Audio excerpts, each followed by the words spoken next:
put the sweat of my life into this thing. I have my reputation rolled up in it, and I have stated several times that if it's a failure, I'll probably leave this country and never come back, and I mean it.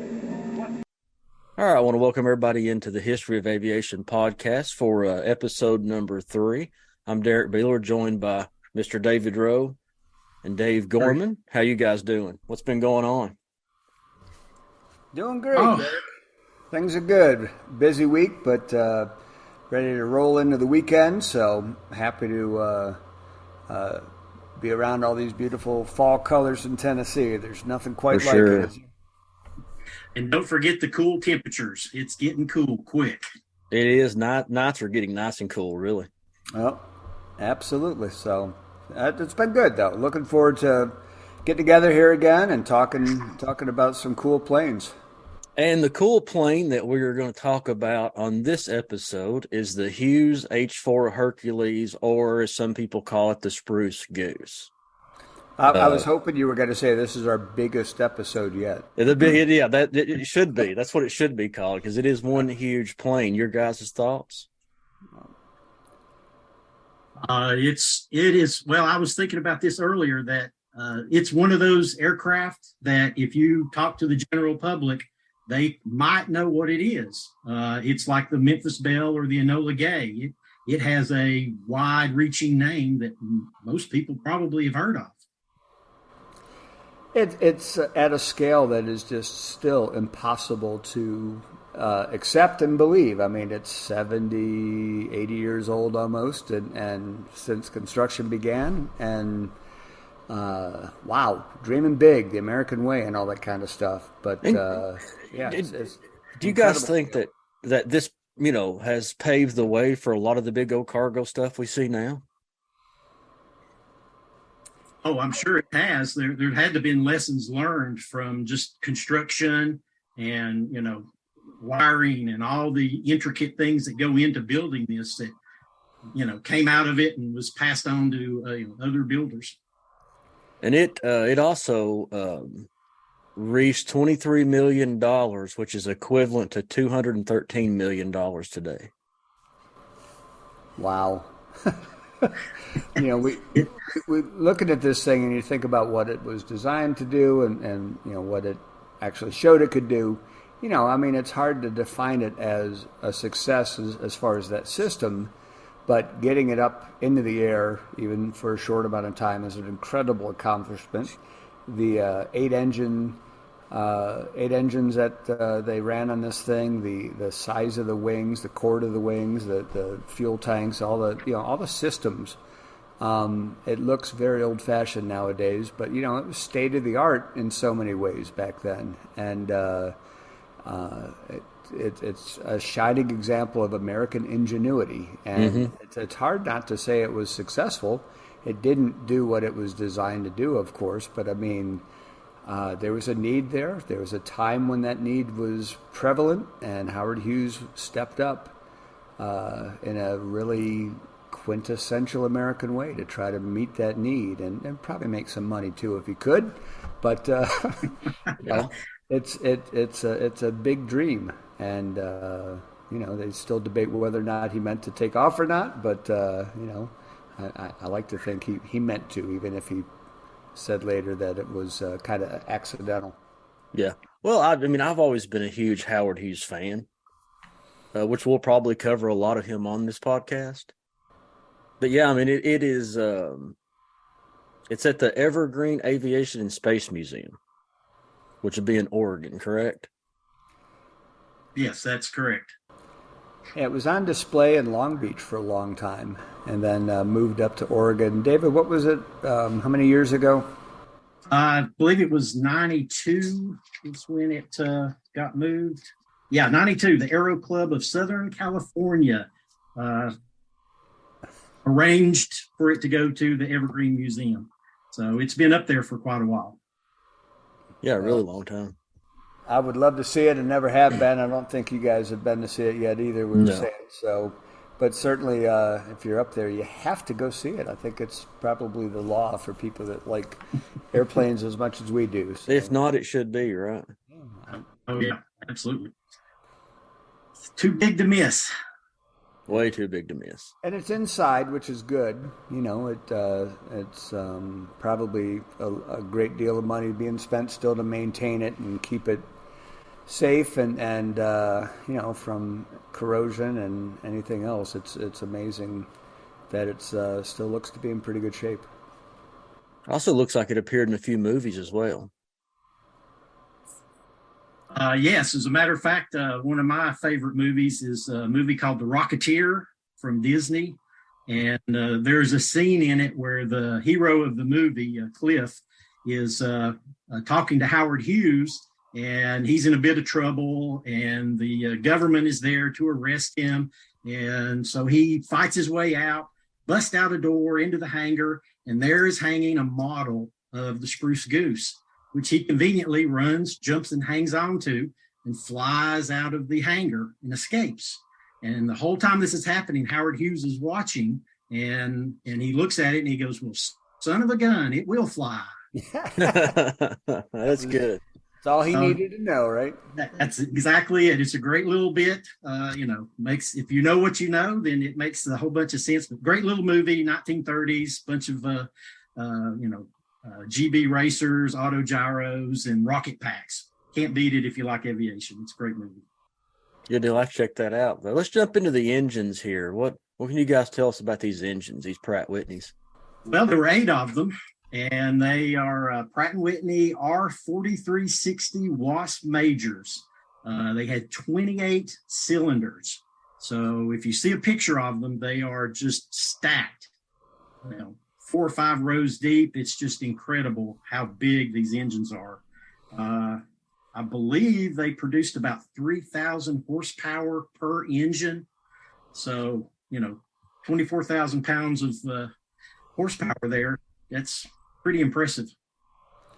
Well, I mean, what were his other options at that time? You got to get something that big in the air. I mean, I'm sure, like everybody, they'd like more power, but that was the power plant of choice for the big planes, right? What else were powered by that one? Well, I think that was was it the 97? I was thinking the KC-97s had that, right? Yeah, I believe so. And they carried a lot of weight with the fuel, so they needed that power as well. Cruise speed of 250 miles per hour and a range of 3,000 miles and a ceiling of 2,900 feet. Unfortunately, it never reached any of those goals. No, none of them. But, like I said earlier, it most likely, we see especially around here, we see the KC-135s, we see the occasional C-130, and, I really think this kind of paved the way for that. Well, yeah, the other cargo aircraft of that time, the ubiquitous DC-3, C-47, was used, the C-46 Commandos, 2-engine planes. Were there any other 4-engine cargo planes that I'm missing? I mean, I think there was the C-50 Liberator. Skymaster. Skymaster was a little bit later in the war. Was it flying? Actually, was it flying in 42, Dave? I don't believe it was in 42, but by 44, yes, it was flying. Well, I thought it was really interesting because one of the things that I'd seen today earlier doing a little research was just that, why was it a seaplane? Why did they go with that? And the big answer was because of the cargo that they wanted to carry. Airports were not equipped to handle a plane that was going to weigh that much, and they thought, well, this is a way we can move this cargo, these tanks, this equipment, these troops to Europe and faraway places, and be able to offload it all. Of course, the equipment to do that would be pretty complicated, but it seems so strange to go with a seaplane until you understand the limitations that something that size was going to have in terms of handling and being able to guide it in at an airport or land it at an airport, move it around and everything. So, well, and that goes back to the origin of the plane. It was originally an idea by a shipping construction guy. What was his name? Kaiser. Kaiser. Yeah, Henry Kaiser made an offhand comment that he wished his boats had wings, and one yeah, one of Howard Hughes's people heard that and said, "Howard, here's an idea. Let's look into it." And so Howard Hughes got with Kaiser, and they decided, "Yeah, let's do it." And Kaiser had enough government contracts and connections that they got a contract to build 3 airplanes in 2 years in like 1942. So that's what got it all started, was somebody saying, man, if we just had planes that could carry everything across the ocean to Great Britain, because, at that time, the Nazis had the shipping lanes. They were sinking a lot of ships. So this was a way to avoid all that. So that was the genesis of the idea for the Spruce Goose. Let's dive into the man behind the Spruce Goose, as we're talking about the Hughes H-4 Hercules. Let's talk a little bit about Howard Hughes. What are you guys' thoughts on him? Well, I mean, eccentric, yes. By the time I was aware of who he was, I mean, it was towards the end of his life, and there was, oddball stories about, how he was holed up in a hotel in Vegas, and, such a strange guy, and his affairs with different Hollywood actresses, and the bankrolling of the Glomar Explorer, that story about how the CIA was involved in trying to lift a sunken Soviet sub off the floor of the Pacific Ocean, and they had a ship with this incredible system of claws that were going to go down and pick this thing up. And they almost succeeded. It's quite amazing, but it was a ship that Howard Hughes built. So I mean, there were some oddball stories. It wasn't until that movie, The Aviator, came out that it filled in some blanks for me. And of course, it's a drama, but I mean, there were a lot of things about his life that were larger than life in so many ways. And his aviation history. I guess I'd heard about his racer, but he'd been involved with flying and setting some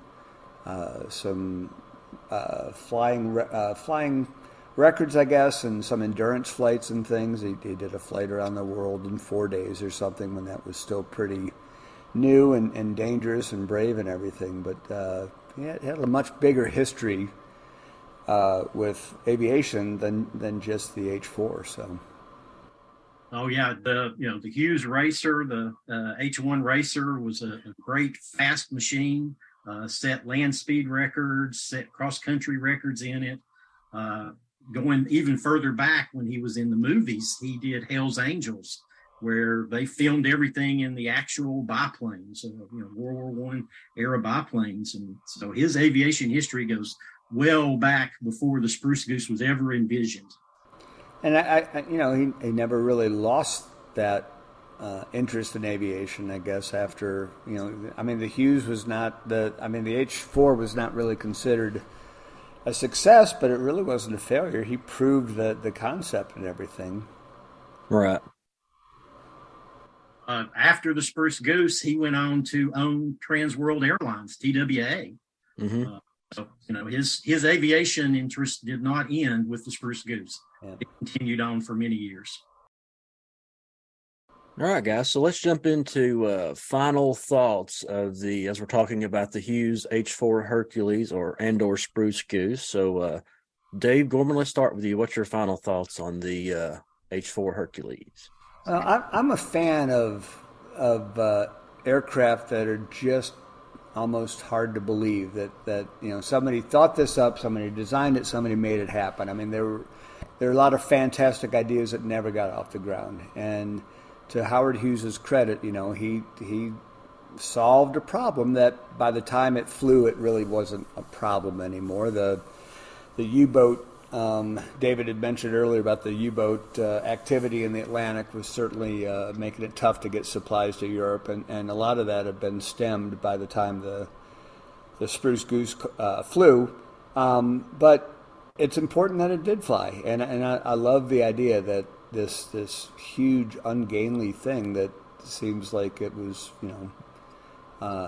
bigger than life. I mean, it was the largest plane until the what is the thing that's the Stratolauncher? Yes. I think that's the plane with the largest wingspan. I mean, we all mourned when Ukraine lost their AN-225. The big transport aircraft that Russia destroyed, and that was huge. But this thing was bigger, and it's just an amazing accomplishment, and one that I want to stand under it and take it all in. You know, I'm glad it still exists. We're lucky for that. David? Yeah. No doubt, definitely a bucket list item to go see because of just the history and the background, the fact that, you know, it was Howard Hughes that, massive millionaire. And I think he poured like $18 million of his own money into the construction of this thing, just to get it completed. So, I mean, he was dedicated, he was particular, and he produced something that, you know, it's, I believe the 75th anniversary of its flight is next month, about a week or so away. Mm-hmm. So, I mean, 75 years, it's still here. It's still the second largest airplane in the world. And that's just an amazing feat to know that it's out there and you can go see it.